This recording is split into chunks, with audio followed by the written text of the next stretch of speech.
وداعيا إلى الله بإذنه وسراجا منيرا مشكاة شريف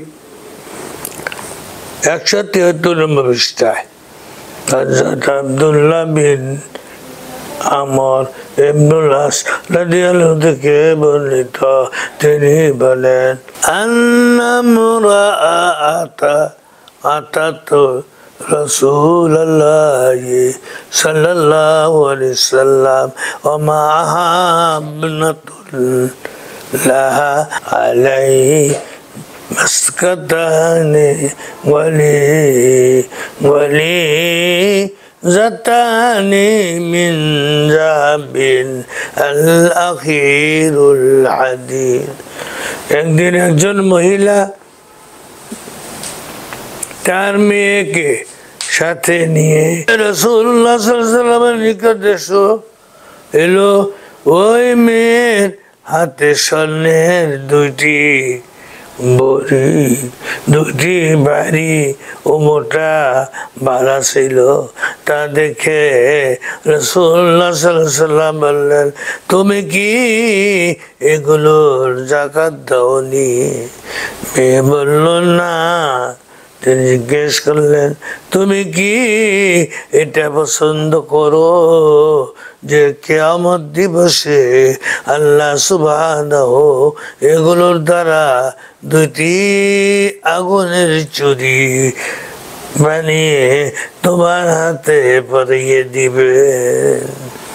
মেয়েটি এ কথা শুনে বালা দুটি খুলে রাসূল খুদা সাল্লাল্লাহু আলাইহি সাল্লামকে দিয়ে বলল, এগুলো আল্লাহ সুবহানাহু তাআলার নির্দেশের রাস্তায় দান করলাম। সুবহানাল্লাহ।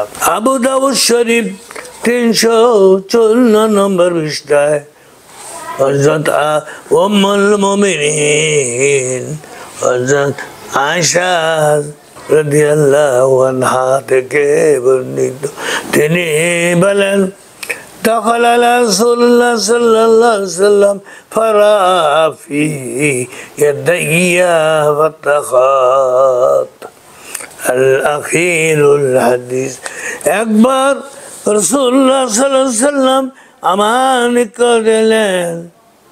উম্মুল মুমিনিন আয়েশা রাদিয়াল্লাহু আনহা বলেন, একবার রাসূলুল্লাহ সাল্লাল্লাহু আলাইহি ওয়াসাল্লাম নিকট এলেন, তখন আমার হাতে কয়েকটি রূপার আংটি ছিল।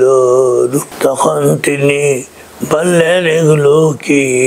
আমি বললাম, আপনার সামনে সৌন্দর্য প্রকাশ করার জন্য এগুলো তৈরি করেছি। তিনি বললেন, তুমি কি এগুলোর যাকাত প্রদান করো? উম্মুল মুমিনিন, ও মা বোনেরা, যিনি আমাদের মা উম্মুল মুমিনিন নবীজি সম্মানিত স্ত্রী, আমাদের মা, তিনি কি বলেন শুনুন। আমি বললাম, আপনার সামনে সৌন্দর্য প্রকাশ করার জন্য এগুলো তৈরি করেছি। তিনি বললেন, তুমি কি এগুলোর যাকাত প্রদান করো? নবীজি বললেন, তুমি কি এগুলোর যাকাত প্রদান করো? আমি বললাম, উম্মুল মুমিনিন আয়েশা রাদিয়াল্লাহু আনহা বললেন, আমি বললাম না। তিনি বললেন, তোমার জাহান্নামে যাওয়ার জন্য ওই যথেষ্ট। নাউজুবিল্লাহ। সোনার উপর নেশা পূর্ণ হলে তার উপর যাকাত ফরজ। স্বর্ণের নেশাব হলো 20 দিনার, সোনা 20 দিনার পরিমাণ হলে তাতে যাকাত ফরজ হবে। দিনার বলতে ইসলামী দিনার উদ্দেশ্য, যার ওজন 1 মিসকাল। মিসকাল সমান 4.25 গ্রাম। সে হিসাবে সোনার নিসাব হলো 85 গ্রাম, তাই দেশীয় মাপে 7 ভরি 7.5 ভরি হয়। রূপার নিসাব হলো 5 উকিয়া, 1 উকিয়া সমান 40 ইসলামী দিরহাম। সে মতে রূপার নিসাব হলো 200 দিরহাম, আর 1 দিরহাম হলো 1 মিসকালের 7 দশমাংশ। এর মোট ওজন 140 মিসকাল, যার বর্তমান প্রচলিত ওজন হলো 595 গ্রাম, যা এই দেশীয় মাপে 52.5 ভরি। তা থেকে 40 ভাগের 1 ভাগ যাকাত দেওয়া ফরজ। কাগজের তৈরি নোটের উপরও যাকাত ওয়াজিব, কারণ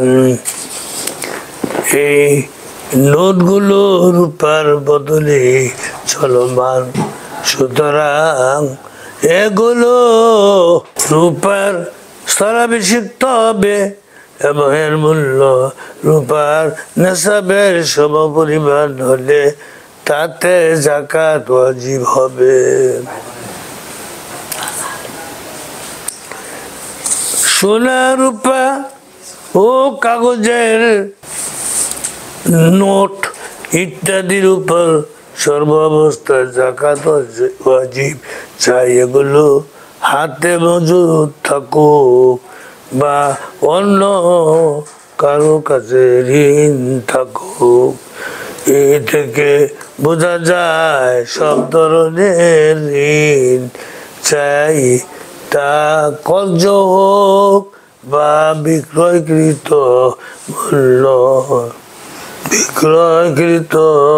মূল্য থেকে অথবা ভাড়া বা এ ধরনের যাই হোক না কেন, তার উপর যাকাত ওয়াজিব। উক্ত ঋণ আদায় হওয়া পর্যন্ত প্রতি বছর অন্যান্য সম্পদের সাথে সাথে এগুলোর যাকাত দিতে হবে। একসাথেও দিতে পারে যদি ঋণ এমন লোকের কাছে থাকে যে সচ্ছল এবং যার থেকে সহজে পাওয়ার সম্ভাবনা থাকে।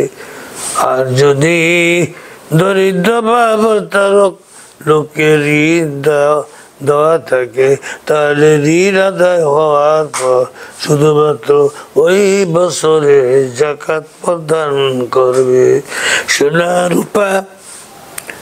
সোনা রূপা ছাড়া অন্য সকল খনিজ পদার্থের উপর যাকাত ওয়াজিব নয়, তবে যদি সেগুলো ব্যবসার জন্য হয়ে থাকে তবে নিসাব পরিমাণ হলে অবশ্যই যাকাত দিতে হবে। চতুর্থ প্রকার ব্যবসায়ী পণ্য, স্থাবর অস্থাবর সকল প্রকার ব্যবসায়ী পণ্যের উপর যাকাত ওয়াজিব। বছরান্তে সেগুলোর মূল্য নির্ধারণ করত, তার 40 ভাগের 1 ভাগ যাকাত দিতে হবে।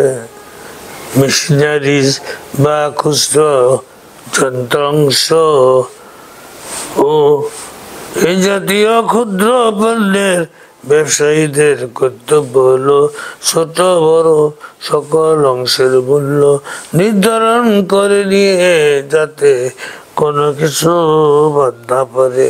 পরিমাণ নির্ণয়ে যদি জটিলতা দেখা দেয় তাহলে সতর্কতামূলক বেশি ধার ধরে যাকাত আদায় করবে, যাতে সে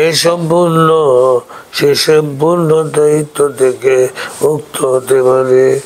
মানুষের নিত্য প্রয়োজনীয় বস্তু যথা খাবার, পানীয়, আসবাবপত্র, বাহন, পোষা সোনার উপাচারা অলঙ্কার সহ ব্যবহার্য পণ্যের উপর যাকাত আবশ্যক নয়, কারণ রাসূলুল্লাহ সাল্লাল্লাহু আলাইহি ওয়াসাল্লাম বলেছেন, মুসলিমদের গোলাম বাদী গোরা এগুলোর উপর যাকাত নেই। ভাড়া দেওয়ার জন্য প্রস্তুতকৃত পণ্যের উপর যাকাত আসবে না, তবে সেগুলো থেকে প্রাপ্ত অর্থের উপর নিসাব পূর্ণ হবার পর যাকাত আদায় করবে। আখিরু দাওয়ানা আনিল হামদুলিল্লাহি রাব্বিল আলামিন।